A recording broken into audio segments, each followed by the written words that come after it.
It's July 18th, which puts us about halfway through the summer growing season for here in the Pacific Northwest.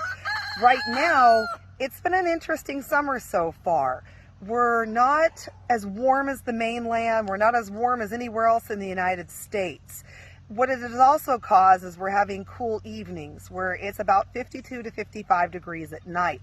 Those cool evening temperatures definitely help slow down food production out here on the farm. What I'm seeing is while we're getting tomatoes and we're getting everything else coming in, it's not at the rate that it should be on a typical summer.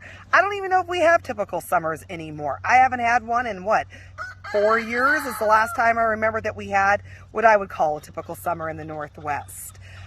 I don't know. We've had good crops, but we've also had real struggles.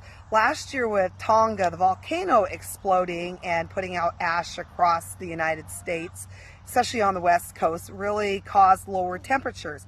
But this is different. It's not the same. It's just cold this year.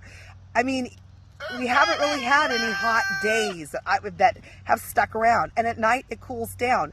And what you need are, a couple weeks of warm temperatures where it stays warm in the evening. So we'll see what happens in the next 6 weeks. And until then, talk to you later.